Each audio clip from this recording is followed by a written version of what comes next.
19h sur ESAE Télévision. Bonsoir, bienvenue. Tout de suite, le sommaire. La séance hebdomadaire du Conseil des ministres s'est tenue ce mercredi 20 novembre 2019 sous la présidence effective du président Patrice Talon. À l'issue de ce conclave gouvernemental, deux grandes décisions ont été prises. Il s'agit du recrutement au profit des forces armées béninoises FAB et de la police républicaine au titre de l'année 2019 et de la construction d'ouvrages d'art dans les départements du Mono, du Koufo et des collines. À suivre dans ce journal.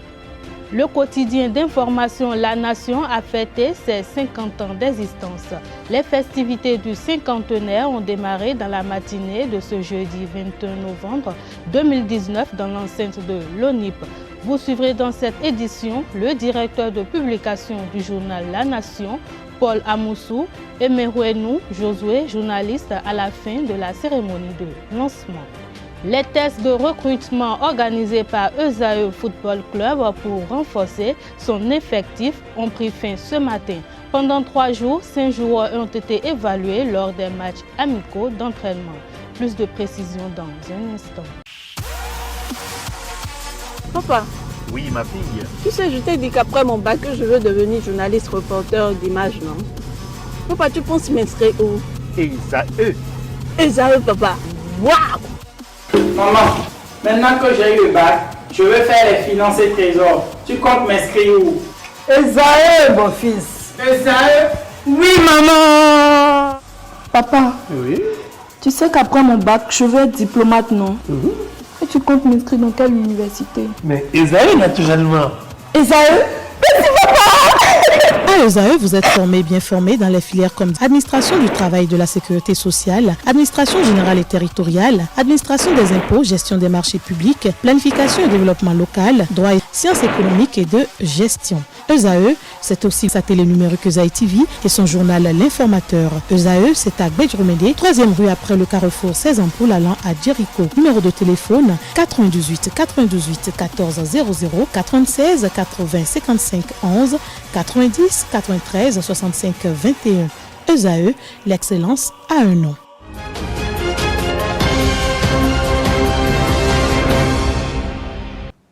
À nouveau, bonsoir. 1969-2019, le quotidien d'information La Nation a fêté ses 50 ans d'existence. Les festivités du cinquantenaire ont démarré dans la matinée de ce jeudi 21 novembre 2019 dans l'enceinte de l'ONIP avec la cérémonie officielle de lancement en présence du ministre de la Communication et de la Poste, Alain Orunla, du président de l'ARAC et des conseillers de l'institution, du clergé et des représentants diplomatiques accrédités au Bénin. Je vous invite à suivre le directeur de publication du journal La Nation, Paul Amoussou, et Merouenou Josué, journaliste, à la fin de la cérémonie de lancement. Bilan donc tout positif. Et donc en 50 ans, il y a eu beaucoup de mutations. La nation également a connu quelques mutations, mais dans le fond, reste pérenne, à savoir assurer le service de l'information professionnelle de qualité et vrai. Non, le bilan il est positif. Il est positif parce qu'on peut dire que les régimes ont changé, mais la nation reste. La nation hier et aujourd'hui qui porte si bien son nom parce que c'est un quotidien d'information nationale qui est au service de la nation béninoise, qui est au service des forces vives de la nation, à savoir les acteurs sociaux, les acteurs politiques et évidemment ceux qui sont les acteurs gouvernementaux. Donc, de par son statut, la nation est appelée à assurer l'information, à couvrir l'information institutionnelle, à savoir la Cour suprême, l'Assemblée nationale, le Conseil économique et social et évidemment le gouvernement, qui est le pouvoir exécutif de notre pays et qui de ce fait est le plus visible. Donc, nous ouvrons nos colonnes aux organes institutionnels, mais également aux acteurs de la société civile et culturelle. Donc le bilan est ce qui assure la pérennisation de la nation depuis 50 ans de Dao Express à la nation aujourd'hui en passant par Eouzou. Et donc, quelles que soient les configurations sociopolitiques, c'est un organe qui est appelé à rester. Je ne peux pas faire de bilan parce que vous voyez que je n'ai même pas encore 50 ans, ça veut dire que le quotidien national d'information est nettement plus âgé que moi, je suis trop jeune. Donc je ne peux pas faire le bilan. Par contre, je peux vous dire que c'est quand même beaucoup de fierté aujourd'hui que de tisser, nous qui sommes actuellement les plus jeunes journalistes de la maison, c'est avec beaucoup de fierté que nous essayons de tisser notre corde au bout de ceux qui nous ont précédés dans cette exaltante tâche qui est celle d'assurer la publication, la diffusion de l'information au niveau du quotidien de service public, pour ne pas dire le quotidien national d'information. Et vous vous imaginez bien que pour nous qui sommes aujourd'hui présents au niveau de la rédaction de ce journal-là, à l'occasion du cinquantenaire du quotidien national d'information, c'est beaucoup de responsabilités parce que ceux qui nous ont précédés dans cette tâche ont réussi à faire le travail de telle sorte que 50 ans après, l'édifice est toujours debout, ça n'a pas tangué. Et donc nous également, nous avons l'obligation de faire en sorte que pour les 50 prochaines années, le journal continue d'être un quotidien de référence, face qu'au bout des 50 prochaines années, on puisse également faire le bilan de ce deuxième demi-siècle et donc pouvoir nous inclure dans ce bilan-là comme étant un bilan nettement positif. Donc c'est plutôt ce cinquantenaire-là nous oblige, nous autres, à un engagement et c'est cet engagement-là que nous essayons de prendre. L'ancien président Boni Yayi était à Cotonou dans l'après-midi de ce mercredi 20 novembre 2019. Contrairement à ce qui était annoncé, Boni Yayi ne s'est pas rendu au palais de la Marina où une rencontre devrait se tenir entre le président Patrice Talon et la délégation de la CEDEAO qui accompagne l'ex-président. À sa descente d'avion, Boni Yayi s'est rendu au domicile de l'ancien président Nicéphore Dieudonné Soglo. Selon RFI, Boni Yayi a décidé de ne pas participer à la rencontre du palais. Après donc ces deux escales, il s'est rendu chez lui à Kadjeron où il avait été gardé en résidence surveillée pendant plus d'1 mois. Yayi Boni s'est abstenu de s'exprimer publiquement. Noureni Achade, un de ses fidèles et porte-parole de son parti, a parlé en son nom. Ce dernier a expliqué à la presse que Boni Yayi n'avait pas boycotté la rencontre avec Talon et a indiqué qu'elle n'était pas prévue et que c'était les journalistes qui l'avaient annoncé. L'urgence pour lui est de se préoccuper de la démocratie béninoise plutôt que de ses accolades. Boni Yayi n'est pas guéri, il doit repartir pour poursuivre ses soins. L'ancien président a quitté Cotonou mercredi soir avec la délégation de la CEDEAO. La séance hebdomadaire du Conseil des ministres s'est tenue ce mercredi 20 novembre 2019 sous la présidence effective du président Patrice Talon, chef de l'État et chef du gouvernement. Deux grandes décisions sont à retenir à l'issue du conclave gouvernemental hebdomadaire de cette semaine. Il s'agit du recrutement au profit des forces armées béninoises, FAB, et de la police républicaine au titre de l'année 2019 et de la construction d'ouvrages d'art dans les départements du Mono, du Koufo et des Collines. Je vous invite à suivre Alain Orunla, ministre de la Communication et des Postes et porte-parole du gouvernement, lors de la traditionnelle conférence de presse faisant office de compte rendu du Conseil des ministres. Recrutement au profit des forces armées béninoises et de la police républicaine au titre de l'année 2019. Dans le but de renforcer les effectifs de nos forces armées, tant dans les unités existantes que celles nouvellement créées, le Conseil a autorisé le recrutement de 500 jeunes gens. Par ailleurs, tenant compte du besoin d'activer de nouvelles unités territoriales et mobiles de la police républicaine, ainsi que de la nécessité de compenser les départs à la retraite, le Conseil a décidé également du recrutement de 600 élèves agents de police.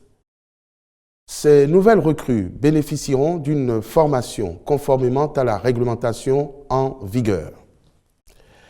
Construction d'ouvrages d'art dans les départements du Mono, du Koufo et des Collines.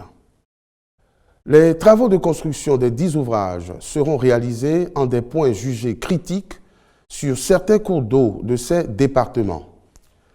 Ils visent à faciliter la mobilité des populations dans leurs activités de production notamment, et à prévenir les cas d'accidents dus à l'absence ou à la mauvaise qualité de pont de franchissement.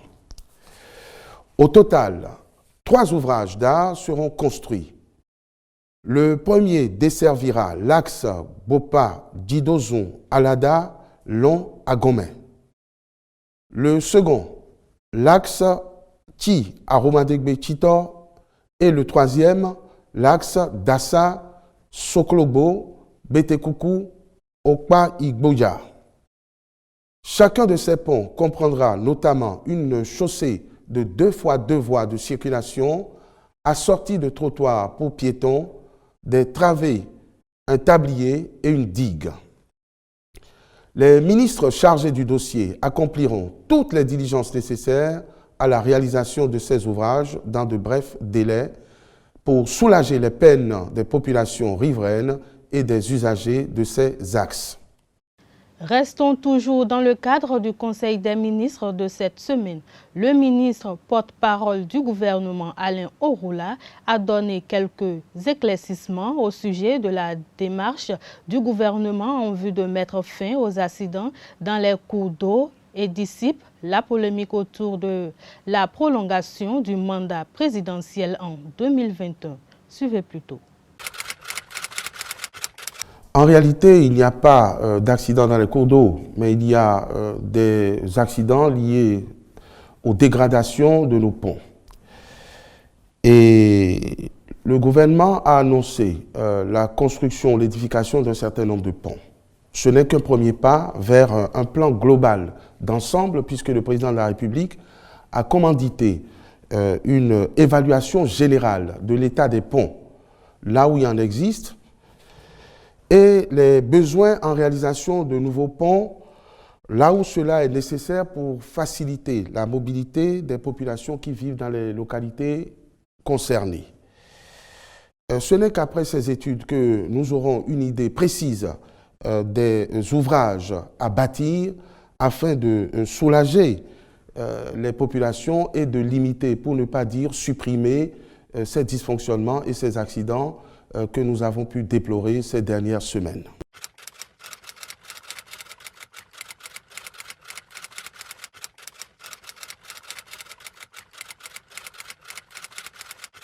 Aucune polémique n'est jamais justifiée, et encore moins dans ce cas précis. Nous avons procédé à un réajustement de notre Constitution et gagné en démocratie par l'alignement et l'ajustement de tous les mandats électifs, des députés, des maires et du président de la République que nous avons souhaité organiser au cours de la même année électorale. L'organisation scientifique et rationnelle de ces élections a entraîné un décalage dans les dates auxquelles nous sommes habitués, ce qui fait qu'il y a quelques jours après l'élection des députés et des maires ou des conseillers municipaux, un décalage qui fait que le nouveau président entrant en fonction prêtera serment un peu plus tard que ce que nous avions l'habitude de faire. L'on a décompté une 50aine de jours. Ce n'est pas véritablement une prorogation de mandat, parce que 50 jours sur 5 ans, ce n'est pas véritablement l'illustration, l'expression d'un pouvoir qui veut se maintenir.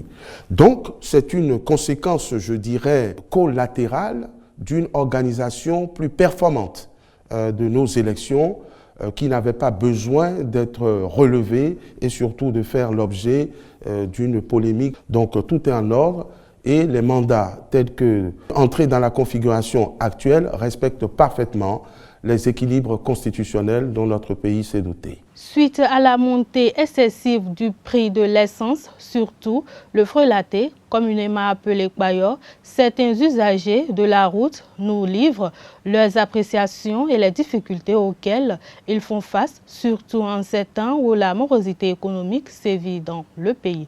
Suivons ensemble un extrait des propos d'un citoyen béninois rencontré ce matin par nos équipes Honora Agboteme. Oui, merci. C'est-à-dire, pour la situation que nous traversons tous au Bénin, en ce qui concerne la question du carburant qui est un calvaire et qui s'ajoute déjà aux souffrances que vous connaissez déjà, que nous traversons dans le pays déjà. C'est-à-dire, la vie devient difficile pour le commun des Béninois que nous sommes, pour nous déplacer. Et il faudrait que vous déplacez pour vaquer à vos occupations et pour gagner son pain. Et ça, c'est vraiment difficile. Et cette histoire, c'est-à-dire, c'est au niveau de nos autorités, non seulement donc de se battre pour quand même rendre un peu la vie décente pour le commun des Béninois que nous sommes. C'est leur rôle et ils doivent pouvoir jouer cela. Oui, mais c'est clair, mais le problème que nous vivons, c'est entre-temps le Bénin et le Nigeria. C'est là où le Béninois, le commun des Béninois vont souvent s'approvisionner. Et si aujourd'hui le Nigeria prétend maintenant fermer ses frontières, et pour que les Béninois qui vont souvent s'approvisionner ne peuvent plus s'approvisionner, c'est là où tous les problèmes, d'où viennent tous les problèmes que nous vivons actuellement. Et je crois que les autorités à divers niveaux, ils se sont rencontrés. Mais si déjà il y avait déjà eu issue, nous ne serons plus à cette étape. Donc c'est-à-dire, nous devons quand même aussi prier pour que, comment dirais-je, ils reviennent à de meilleurs sentiments et pour rendre la vie, au fait, meilleure aux Béninois que nous sommes. Parce qu'à leur niveau, c'est-à-dire, eux autres, ils ne vivront pas ce que nous vivons. Parce qu'il faudrait le dire, si aujourd'hui l'essence est même à 5 000, ce n'est pas souvent le problème de la plupart de ceux-là qui ont vraiment des moyens. Mais le Béninois qui arrive à suivre, comment dirais-je, pour manger toute une journée, c'est un problème. Aller chercher l'essence à 1000 francs ou à 1100 francs là, imaginez ce qu'il gagne. S'il a déjà du boulot, à supposer que c'est un chômeur, comment pourrait-il s'en sortir? Oui, mais le prix de l'essence n'est pas cher, mais imaginez les stations que nous avons. Nous avons combien de stations? Il faut partir de là. D'abord, les Béninois que nous sommes pour la question d'essence dont nous parlons. Et des fois, il arrive des fois quand vous rendez à cette station, il n'y a pas d'essence.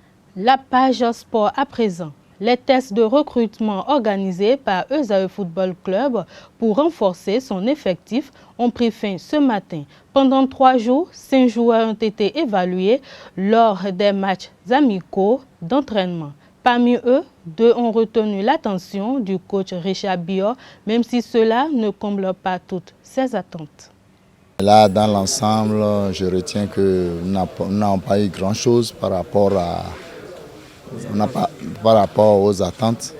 Nous n'avons pas vu grand-chose. Nous allons, comme on le dit, nous allons nous contenter de notre effectif qui était déjà là.